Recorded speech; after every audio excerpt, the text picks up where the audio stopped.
How's it going, everybody? So I've got with me a copy of Heavier Than Heaven by Charles R. Cross, the definitive best-selling biography of Kurt Cobain. Now, overall, I'll just tell you, I really enjoyed this. In fact, the author, Charles R. Cross, is something of a Seattle music historian, and he wrote a book called Roomful of Mirrors, which is the biography of Jimi Hendrix. I'm looking into that as well because this is really well written. I liked it. I've heard some reports that this is biased.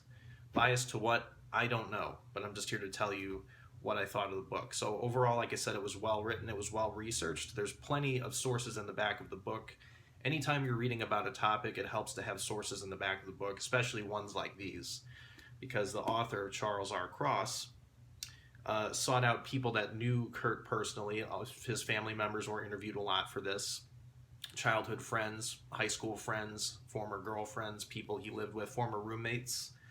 And so it's very well researched, and I really, really enjoyed it. It was actually a pretty quick read.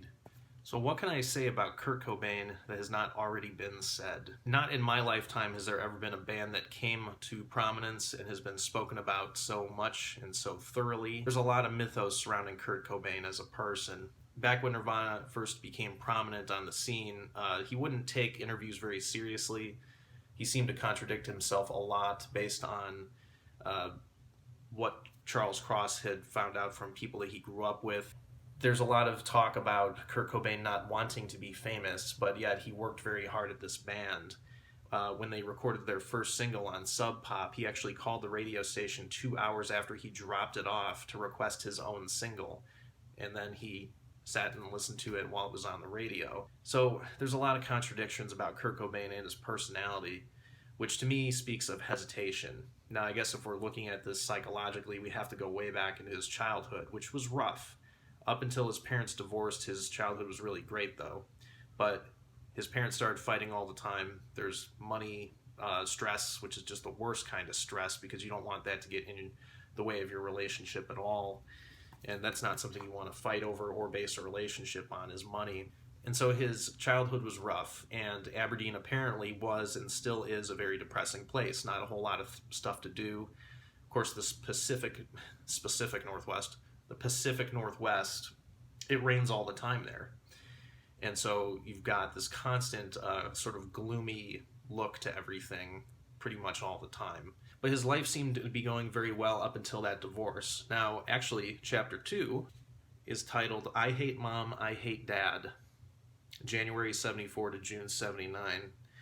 And that title is taken from a poem that that was on Kurt's bedroom wall. Kurt needed a strong father figure, and his father, Donald, didn't always provide that with him. But right after the divorce, any time that Kurt and his father were together, he would do anything his dad asked, even if it meant playing sports, which Kurt most of the time didn't really enjoy doing, although he did wrestle in high school. And I think he played baseball too. He was in the paper, the local paper for his achievements in baseball. But then at some point, things just kind of fell off for Kurt, and he discovered drugs, discovered cigarettes. Things started falling apart for him, but he turned to music. He kind of got involved in this music scene, which included the Melvins, Buzz Osborne, who he looked up to. He really looked up to Buzz Osborne and the Melvins, and he learned a lot from them. And they were friends.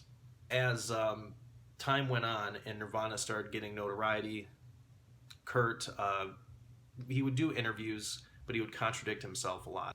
A lot of times he would just make things up, and a lot of the things he did say contradicted things that people who were interviewed in this book, people who knew him, it contradicted what they knew about him and what they had seen from him. So on the one hand, you could say Kurt definitely, there's a lot of like contradictions with Kurt. Like he didn't want to be famous, he wanted to be famous, which speaks to a lot of hesitation. But what the contradictions do is that it creates an even greater mythos. It actually takes what he had said and it just makes this mythical shroud around him. There's a lot of journals that he left, unsent letters. And often in these letters it would be, there's definitely some letters where there's some negative feelings involved. And so I get the impression that he felt powerless, trying to look at this from a psychological standpoint. If there was a big takeaway from this book, it was that he seemed powerless He wanted a strong family unit, and he didn't really have that. And so when you're a kid, you want somebody to look up to, whether it be your parents or grandparents, legal guardians, sports figures, friends, like anybody. He didn't really seem to have that. There's a lot of mention of suicide in this book, and I know I have my own thoughts about Kurt Cobain's death, and whatever yours is besides the point, though. Whatever I think is besides the point. There's a lot of mention of suicide in this book. In fact, 3 of Kurt's relatives had committed suicide, 2 by gunshots and 1 through alcoholism. And he would joke all the time with his friends, like, I've got the suicide gene, I'm going to kill myself. And again, based on what we know of Kurt Cobain, whether he was joking or not, like, he might have been joking, but maybe he was a little bit serious too. And if it is in fact a strong family figure that he desired, that definitely can explain why he seemed so emotionally invested in these relationships. Toby Vale, the drummer of Bikini Kill, was a former girlfriend and one of the pioneers of the Riot Grrrl movement. Most of the songs on Nirvana are about her. And Aneurysm, which is a track off of In Utero, is about her. I think there's 1 or 2 other ones on that album that are about her as well. But that relationship had a huge impact on him, and when it ended, it affected him profoundly.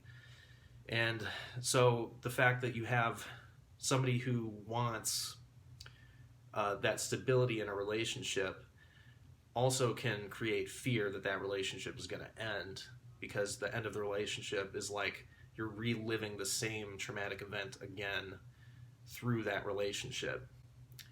And it also explains maybe why he ended up with why Kurt ended up with Courtney Love, who obviously has a very domineering personality, which can oftentimes give the illusion of strength. And the relationship was toxic, and I think the fact that they had a child, and of course no knock on Frances, because she's now 27 or something, 27, 28 now, so around Kurt's age when he passed away, and she's grown up to be an artist and a beautiful young woman.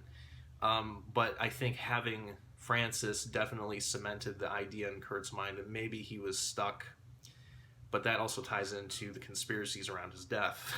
There's also a rumor that he was going to separate with Courtney Love, try to get custody of Frances, and also run away with Kristen Pfaff. And I'm not pronouncing that name right. Pfaff. And I think she was the bass player for Hole, among other bands. That's just a rumor. That's just a rumor. But within the community, so that they were in. So there might be some validity to it. Point being, though, I think he just really was in this endless cycle. Of course, he had a lot of stomach ailments and stuff that he always said he used to take heroin in order to soothe his stomach ailment. And I'm not sure I buy that, only because they go into very specifics about this, about him in this book, including his diet and his health habits and the way he took care of himself, or how he didn't take care of himself. And I can tell you for sure that addicts will make any excuse just to keep getting high. I don't think that his heroin helped his stomach. I think he was just saying that just to keep using. I've never been addicted to heroin, but I understand addiction. And that's no knock on Kurt. Heroin, I've heard, is a real beast to kick. But I will tell you that addicts will deceive, they will lie, they'll cheat, they'll do anything they possibly can in order to maintain their addiction, because it's the fear of not having that. And of course, I think heroin added another security blanket for Kurt, because it was a disconnection, but having that drug was also like, it's something to hold on to. It helps you have control. And he, I felt, had no control over a lot of things in his life, because figures in his life that were supposed to be role models just kept getting out of his life over and over and over again. So it was this endless cycle. And, like I said, his, he was a very small person, actually. Very thin. I actually saw his death certificate at the Rock and Roll Hall of Fame, and I couldn't remember a whole lot of details from it. So I looked it up online here. It doesn't even have his height or weight on it. But there's so much mythos around Kurt Cobain that people can't even decide how tall he was. Some say 5'11". First off, I'm 6 feet tall. Kurt Cobain was not 1 inch shorter than me. He was much shorter than that. When you see live videos of him, and just to give you an idea, so you've probably seen this Stratocaster before, my trusty old Strat. So this is what it looks like on me,